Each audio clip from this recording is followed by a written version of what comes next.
Report on America's children. High school students Standards. Nearly half of all Year 10 students failing to meet Math and reading scores have dropped to their lowest levels in more than 2 decades. The trend is part of a very troubling ongoing. Mathematics and reading skills are in an unprecedented decline across dozens.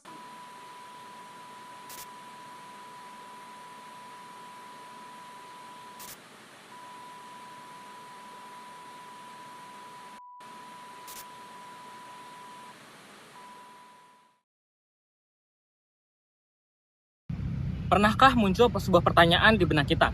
Apakah akses sekolah yang merata saat ini sudah menjamin kualitas masa depan yang sama bagi setiap anak? Kita sering mendengar tentang bantuan pendidikan dan pembangunan sekolah di mana-mana. Namun, mengapa kesenjangan ekonomi di antar negara masih begitu lebar? Nah, dalam studi kasus yang sering kita temui adalah perbedaan antara lulusan di negara maju dan negara berkembang. Apakah ijazah mereka memiliki nilai yang sama dalam hal kompetensi? Melalui presentasi ini, saya Reno dan rekan saya Muklas akan mencoba menjawab keraguan tersebut dengan membedah dataset World Educational Data. Oke, untuk langkah selanjutnya, yaitu langkah pertama untuk menjawab pertanyaan tersebut dengan melihat fondasi paling dasar, yaitu literasi. Ya, seperti bisa kita lihat, menurut data, pada persebaran global, tingkat literasi di dunia itu tidak sangat seimbang.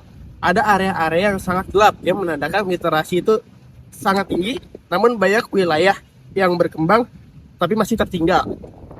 Jika dibedah lebih lanjut, pada grafik batang literasi pemuda, negara-negara seperti Uzbekistan, Singapura, dan San Marino, Rusia, Portugal berada di puncak skor paling tinggi, yaitu hampir mencapai indeks 200.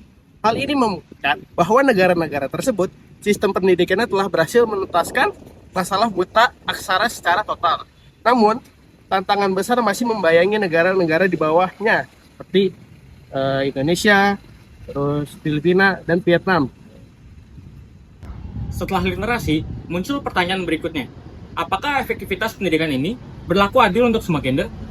Nah, seperti yang bisa kita lihat, data menunjukkan melalui scatter plot, completion rate primary, ada korelasi yang menarik. Di banyak negara maju, seperti Ukraina dan Turki, titik koordinatnya berada di posisi yang seimbang, yang berarti kesempatan lulus bagi laki-laki dan perempuan itu sudah setara. Namun, data juga menangkap adanya anomali di beberapa wilayah, seperti Mesir atau Republik Dominika. Posisi mereka yang menjauh dari garis konsensus menunjukkan bahwa faktor sosial budaya masih menjadi penghambat bagi salah satu gender untuk menyelesaikan pendidikan dasar. Ini menjadi jawaban bahwa akses pendidikan belum sepenuhnya netral di seluruh dunia. Selanjutnya itu ada di bagian keempat, yaitu kualitas dan kemahiran. Kini kita sudah sampai di bagian yang paling krusial, yaitu kualitas. Lulus sekolah adalah satu hal, tapi mahir adalah hal lain. Seperti yang bisa kita lihat, data menunjukkan pada grafik grade 2 dan 3, proficiency terdapat jurang yang sangat lebar. Negara seperti Korea Selatan, Jepang memimpin dengan angka kemahiran hingga di atas 90%. Ini sangat kontras jika dibandingkan dengan posisi bawah seperti Burkina Faso atau Senegal. Hal ini sama terjadi pada kemampuan membaca di screenshot 65, di mana Rusia unggul jauh, sementara Kamerun berada jauh di posisi terendah. Data ini menjawab pertanyaan di awal yang tadi, kesenjangan dunia bukan lagi soal siapa yang bersekolah, tapi siapa yang mendapatkan kualitas pengajaran baik dan layak. Bagian terakhir dari analisis kami adalah menghubungkan pendidikan dengan dunia nyata, yaitu lapangan pekerjaan. Seperti yang bisa kita lihat, data menunjukkan pada Education Performance Index, negara seperti Kazakhstan dan Belarus memiliki skor yang sangat tinggi. Namun, jika kita melihat data pengangguran atau unemployment rate, di sampingnya itu sangat mengejutkan. Negara dengan performa pendidikan yang tinggi tidak selalu memiliki angka pengangguran yang rendah. Contohnya Bosnia dan Herzegovina, yang memiliki angka pengangguran hingga 18,42%, meskipun indeks pendidikannya cukup baik. Ini menjawab keraguan kita terhadap pendidikan yang hebat sekalipun tidak sinkron dengan kebutuhan industri, akan menciptakan ketimpangan baru di pasar tenaga kerja.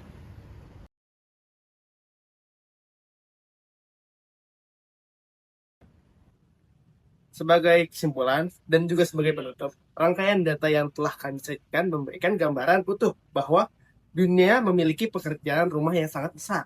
Literasi mungkin sudah meningkat, namun kualitas, kemahiran atau profisiensi antar negara masih bagaikan bumi dan langit.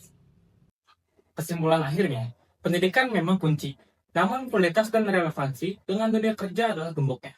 Presentasi ini membuktikan bahwa untuk memajukan sebuah peradaban, kita tidak bisa fokus hanya pada kelulusan, tapi harus fokus pada apa yang sebenarnya dipelajari oleh para siswa di dalam kelas. Jadi pendidikan atau indeks pendidikan yang tinggi di suatu negara belum berarti tingkat pengangguran akan rendah, karena kemahiran juga menjadi tolak ukur untuk mendapatkan pekerjaan. Terlebih lagi di Indonesia, di mana masih banyak yang lebih memilih untuk mengutamakan nilai dibanding menyeimbangkannya dengan kemahiran. Dan masih banyak siswa atau siswi di Indonesia yang rela melakukan kecurangan demi nilai yang tinggi. Bersama kesimpulan ini, saya berpesan kepada kalian semua untuk terus belajar dan meningkatkan kemahiran dan meninggalkan kecurangan demi generasi Indonesia emas. Saya Reno Halim dan rekan saya Mumas Darmawan pamit undur diri. Terima kasih. Untuk membangun generasi atau negara yang baik, bukan hanya dari peningkatan sektor pendidikan semata, namun dari bagaimana kita membangun ekosistem pendukung yang manusiawi di luar dinding sekolah. Pendidikan hanyalah satu kepingan puzzle. Ia tidak akan pernah utuh tanpa jaminan kecukupan gizi, perlindungan kesehatan mental, dan keamanan ekonomi di setiap keluarga. Percuma kita merancang kurikulum yang sangat canggih maupun yang tercanggih, jika seorang anak berangkat sekolah dengan perut yang kosong, atau jika seorang pemuda harus mengubur mimpinya karena terhimpit beban finansial. Keberhasilan sebuah bangsa sejatinya diukur dari seberapa kuat negara hadir untuk memastikan bahwa setiap individu memiliki landasan hidup yang layak sebelum mereka diminta untuk belajar dan berkompetisi. Mencerdaskan kehidupan bangsa bukanlah tugas Kementerian Pendidikan semata, melainkan janji kolektif untuk menyejahterakan manusia terlebih dahulu. Berhentilah hanya menuntut hasil dari para pelajar, dan mulailah memperbaiki kualitas hidup yang melatar belakangi proses belajar mereka. Sebab di atas perut yang kenyang dan jiwa yang tenang, barulah ilmu pengetahuan dapat tumbuh dengan subur dan membawakan kemajuan yang nyata.